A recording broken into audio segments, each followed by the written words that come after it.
Salut à tous. Salut. Alors on se retrouve sur le canapé de Sylvain pour discuter autour d'un film, donc un film qui a fait un peu parler sur notre chaîne dernièrement, puisqu'il s'agit d'une vidéo que Sylvain a fait sur Batman et Superman.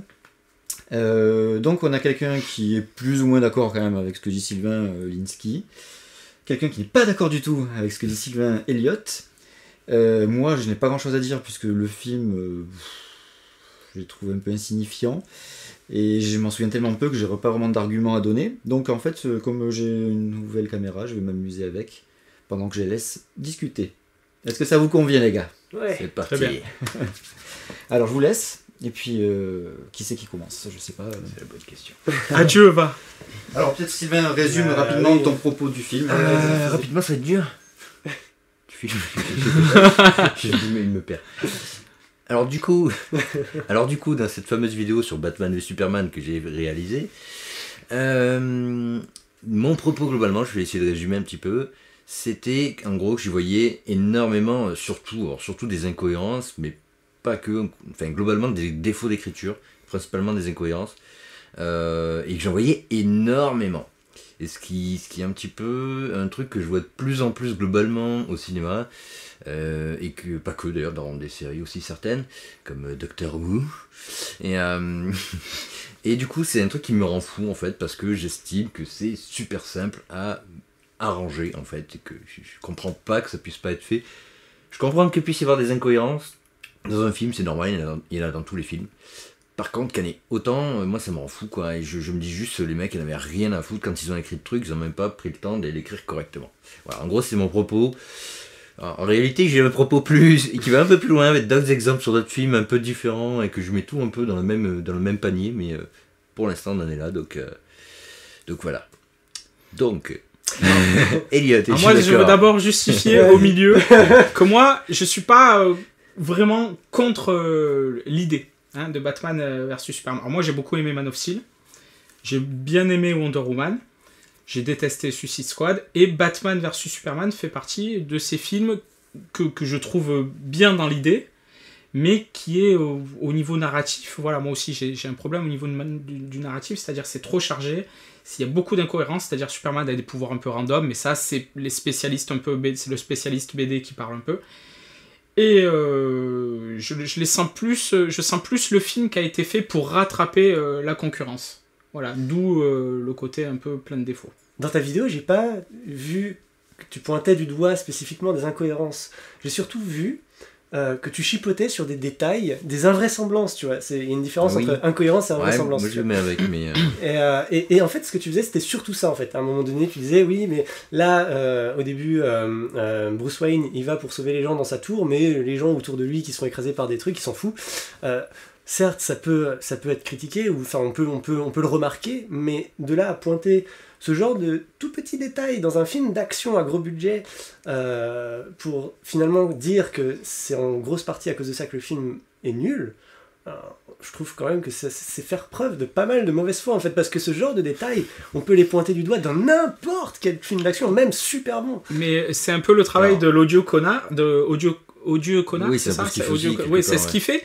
Lui, sauf il que le fait avec une mauvaise foi. Voilà, il le fait avec une vraie mauvaise foi, et je veux bien admettre c'est différent. Que Sylvain, il a un peu joué sûrement dessus aussi, un peu le Après, côté... je l'ai un peu joué dessus pour le truc, mais c'est quand même des trucs que j'ai remarqué dans dans le film. Oui, il y a quand même des trucs, même moi qui aime beaucoup les univers de super-héros qui sont plus ou moins vraisemblables, moi tu vas me prendre des films où les mecs ils volent et compagnie, voilà, la suspension consentie d'incrédulité fait que c'est écrit dans une logique, une cohérence de propos que ça fonctionne.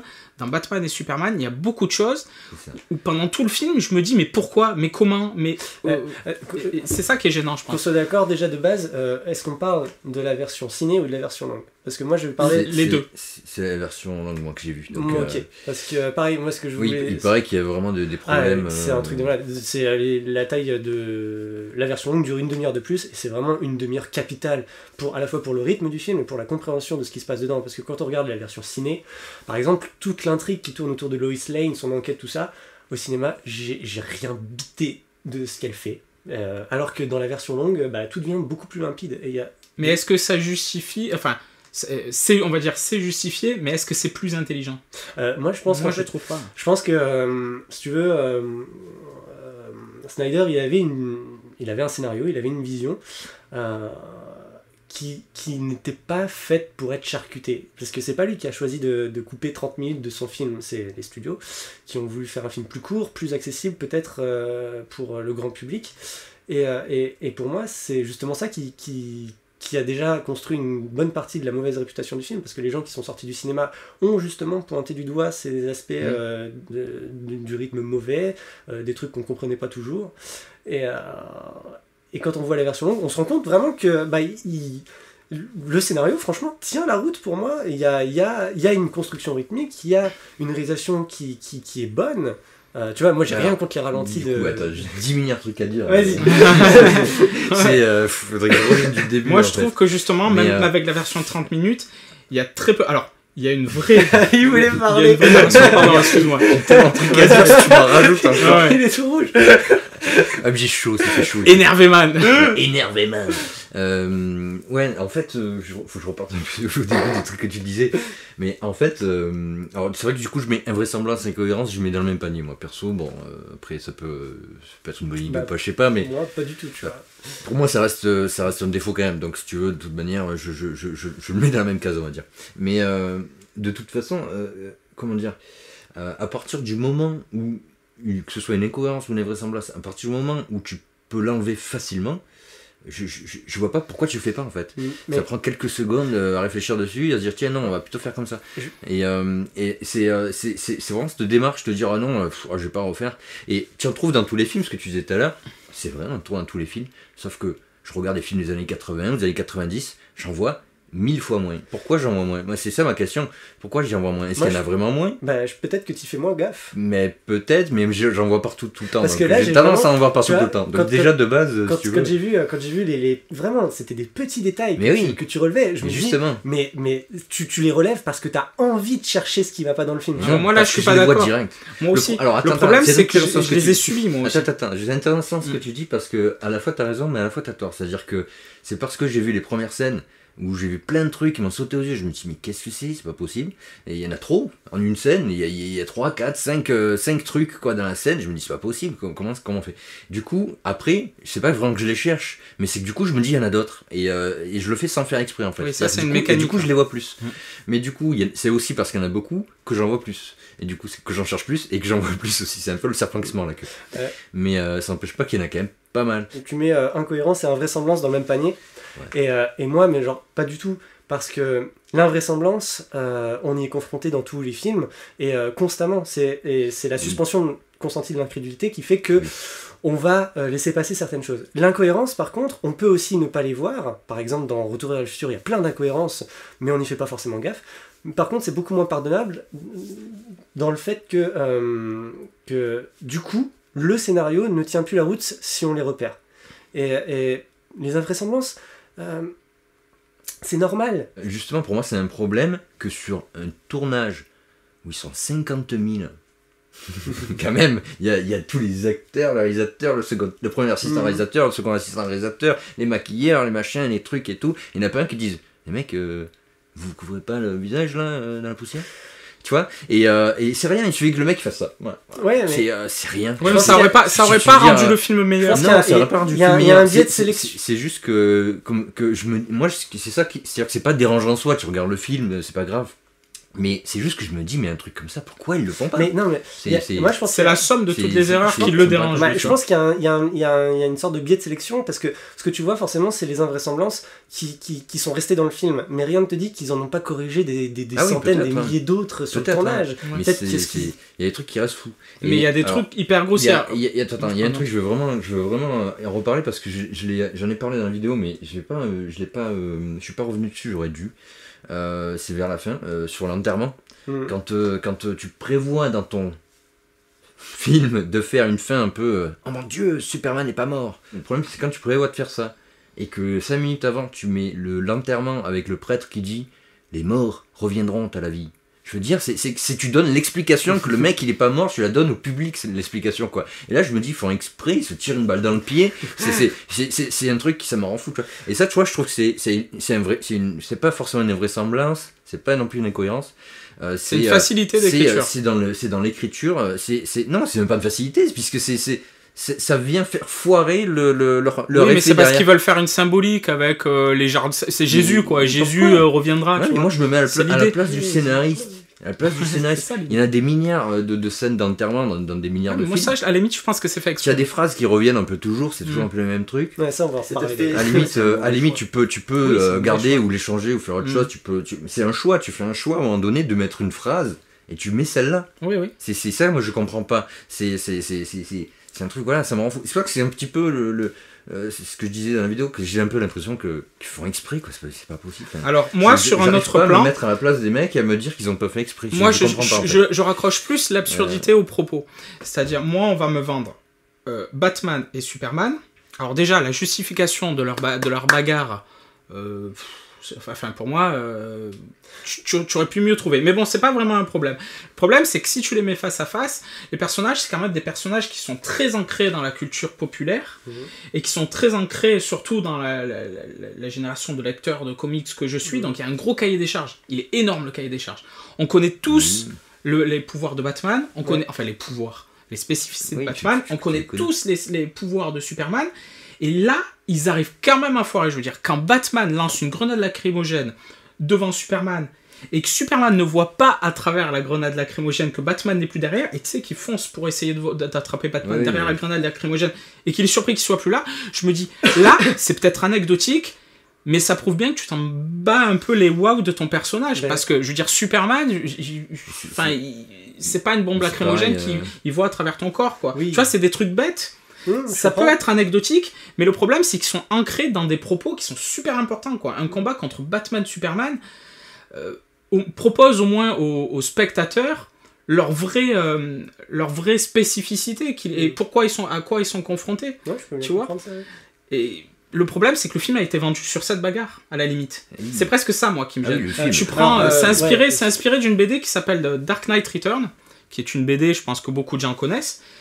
La justification de leur bagarre est super politisée. Donc ça te dérange pas vraiment qu'ils se battent dans le livre, dans le bouquin. Là, bon, c'est juste parce qu'il y en a un, il aime pas.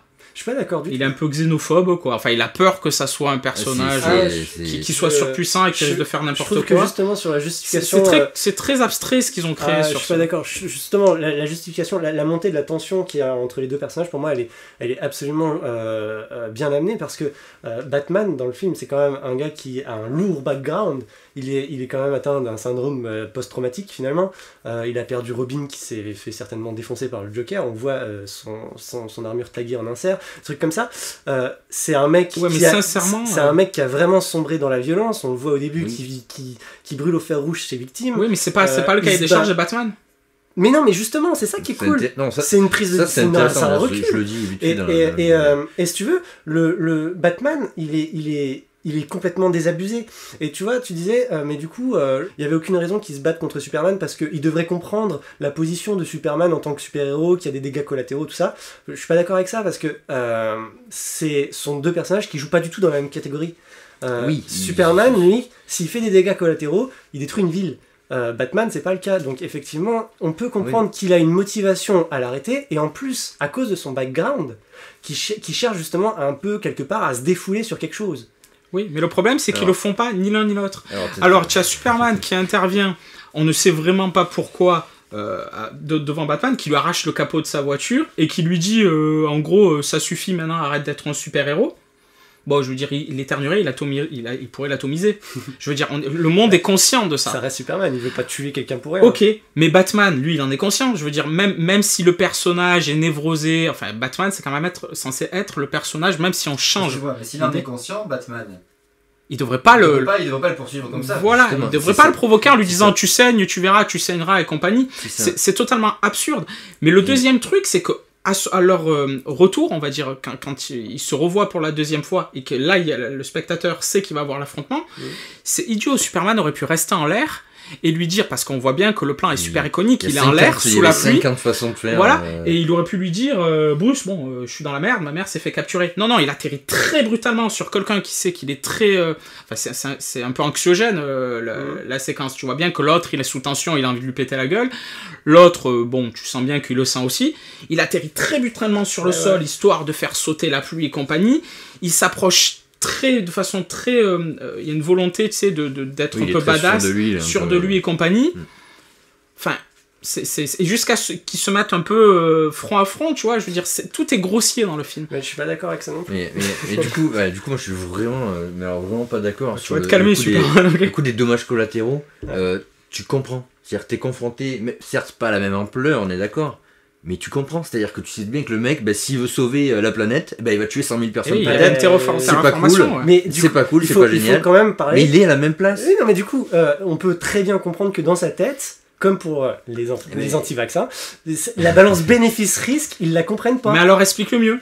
Écris-le mieux. Moi, j'ai pas eu de problème à le comprendre. Dans ce cas-là, ça veut dire que Batman est stupide, sauf que cahier des charges, Batman n'est pas stupide. Je suis pas d'accord, il est pas stupide, il est juste complètement manipulé. Il est énervé par son... Mais c'est le seul pouvoir qu'il a, Batman. C'est tout le principe du film. Il s'est mis en place dans la première scène du film, je crois que c'est la première, où justement c'est la dernière scène d'action de Man of Steel. Et que Batman, justement, il est dans sa voiture et il essaie d'aller retrouver ses employés. Ouais. Et c'est la mort de ses employés, le fait qu'il voie Superman, machin, elle est super importante. C'est une très bonne séquence, je trouve. Mais c'est à partir de là qui commence à se dire, mais Superman fait chier. Oui, mais ça, on sait pas cette séquence, combien de temps elle se passe avant l'action du film. Ça se trouve, ça se passe des années avant. 2 ans à peu près, parce que Lex Luthor dit qu'il a manipulé Batman pendant 2 ans. Voilà, à peu près 2 ans. Mais 2 ans où le mec... il veut buter Batman, en fait, la raison qu'il montrait, c'est parce que ses employés sont morts. C'est plus que ça. Mais non, mais au-delà, c'est parce que ses employés sont morts. Mais non, c'est peut très bien parce que Lex Luthor, là...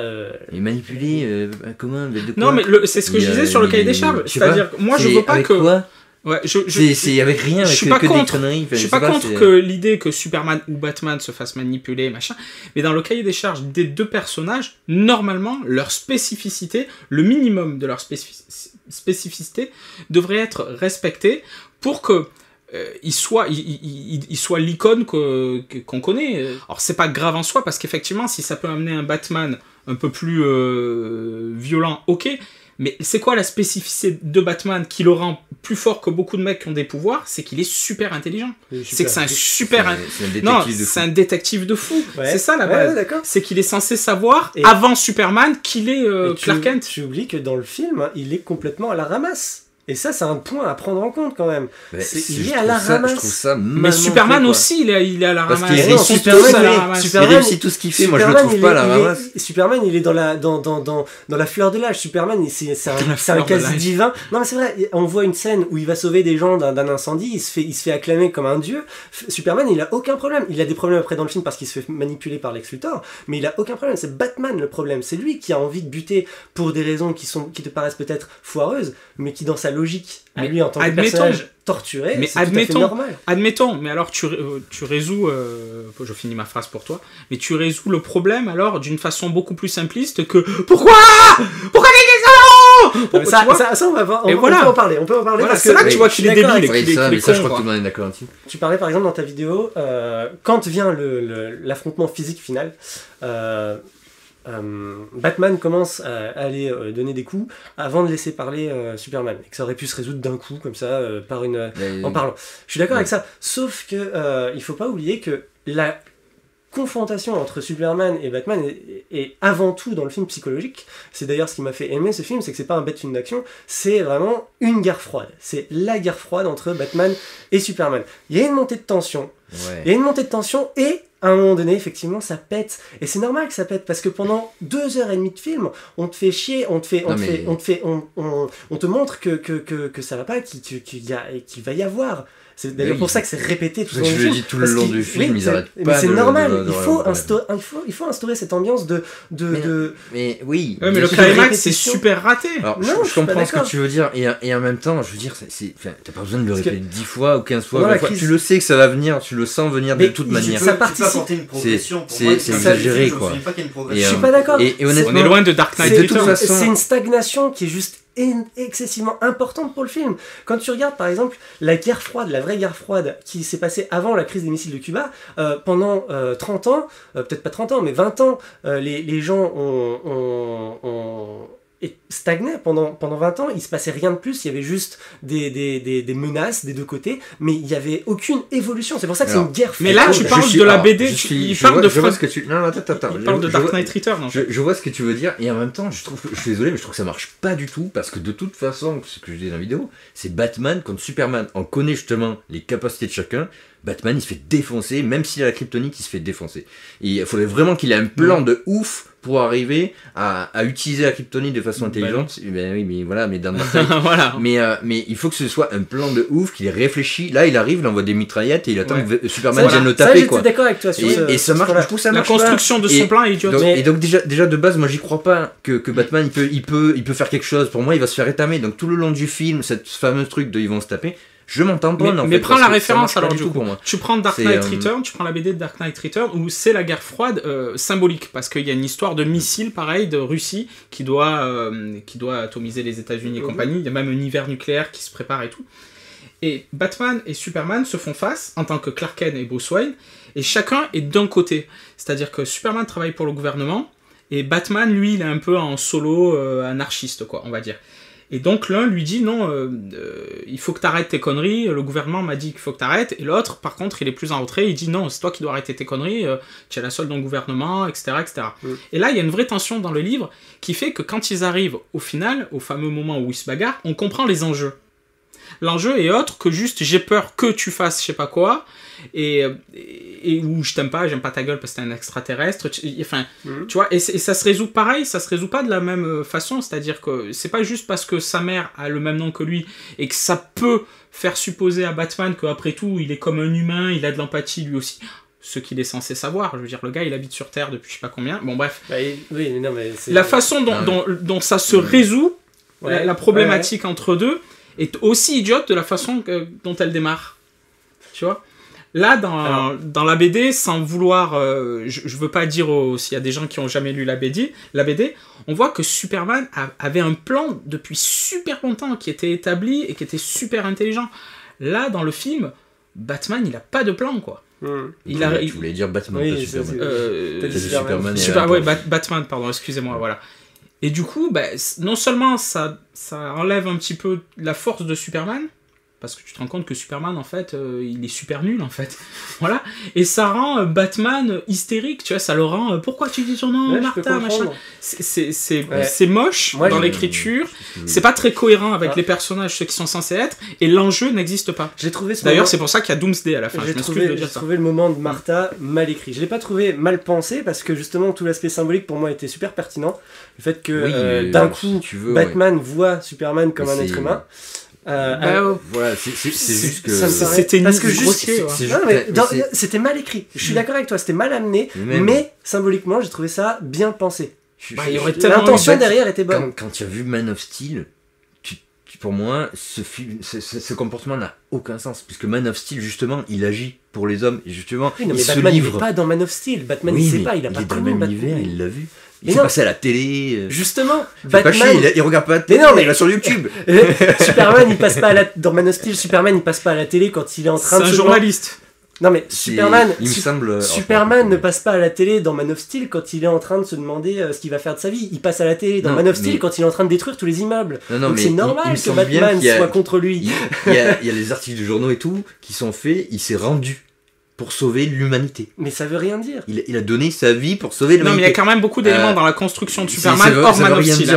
Le mec est plutôt sympa, quoi. Même dans Batman, Superman, je veux dire, Batman en tant que personne sensée, quand un mec a le pouvoir de t'atomiser, d'accord, en éternuant ou en pétant, et que t'arrêtes juste le capot de ta voiture en disant faut que t'arrêtes maintenant, c'est pas bien, et qu'il s'envole, c'est qu'il est moins dangereux que toi.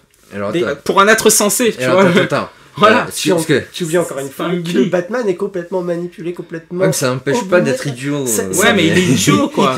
Justement, quand on est Ouais, énervé, on peut avoir des quand on a la comportements. rage, quand on a Mais je envie trouve de que faire, c'est pas- d'emmerder pas quelqu'un, on fait des choix de merde. Ça se vérifie dans la vie. Je trouve pas que Mais ce soit bien d'accord. fait parce que justement tous les comportements, Mais ça, c'est plus ou moins revanche- tout ce ouais. qu'il fait, c'est, je trouve ça complètement stupide. Ouais, dans c'est le moindre revanchard en détail. plus, parce qu'il le dit même pas devant lui, mais, il lui dit est-ce que tu saignes? Après l'autre il s'envole et il dit tu saigneras. Alors déjà l'autre, même à 2000 km, il entend sa femme péter en Afghanistan, Ouais. donc il peut t'entendre. Mais en plus, Alors ça, oui, ça j'attends- va falloir voilà. reparler ça, parce que le mec qui Superman qui entend. Non, mais je sais. C'est en fait, je voulais parler de Martha qui est dans la même ville et se Oui, fait non, capturer. mais et qui alors n'entend ça, je suis pas. d'accord avec ça, mais parce que par exemple, à un moment donné dans ta vidéo, tu disais, elle tombe, c'est Lois Lane qui tombe d'un immeuble, elle crie et d'un coup, t'as Superman. Ah, tu sais pas trop d'où Tu il sais- vient. Moi, bon. j'ai jamais été choqué par ça parce que pour moi, il me semblait possible, vraisemblable, que Superman, d'une manière totalement creepy, surveille sa meuf constamment. Ouais, mais admettons. C'est possible. Ouais. C'est creepy. Non, mais oui. Même pour un petit copain, c'est Admettons. creepy. C'est- Mais c'est C'est pour possible. ça que je fais la supposition, quand elle tape sur le mur là sous l'eau, que je fais Oui, la supposition ça, qu'il y a ça, un je suis d'accord tapement de avec mur et que peut-être qu'ils se sont entraînés, Oui. peut-être qu'il repère sa voix, peut-être qu'il y a quand même un truc Mhm. comme ça. Mais ça reste un peu gros. Ça reste quand même un pouvoir, Je ça vois reste pas, quand même un pouvoir ça reste super un peu random. C'est pas super random, c'est un pouvoir qu'il a toujours eu. Il a toujours eu la possibilité de choisir, de filtrer ce que ses sens lui apportent. C'est lui qui choisit. C'est pas, il reçoit pas tout d'un coup. Il choisit. Bien sûr, il choisit, mais enfin, Ouais, Il y a non, quand même en vrai, un enjeu. Ça reste probable, mais enfin, quand même, le coup où il tape sur les murs, voilà, je me dis, il faut qu'il s'entraîne, quoi. Quand tu le remets dans le Et contexte. c'est ça que d'une c'est pour ça que je dis. Oui, voilà, bon, ça c'est fait, pour pas- ça ça que je fait disais, Moi, une c'est pas incohérence une de plus. incohérence et c'est même pas une invraisemblance. Sauf Et pour Martha qui aurait dû crier parce qu'elle qui avait pas de aurait baillon. pu, Là, je suis voilà. d'accord avec Oui, toi. non, que- mais même- parce que si, justement, il s'il sait s'entraîne, Non, Il taper sait sur qui les est murs, il aurait Batman. pu s'entraîner aussi avec sa mère. et Oui, voilà. bah après, il avait peut-être pas prévu qu'elle se fasse kidnapper. Non hein. mais d'accord, mais si tu veux, Superman, il a accès à tout facilement, normalement, censément. Ouais. C'est-à-dire, il sait que c'est Bruce Wayne.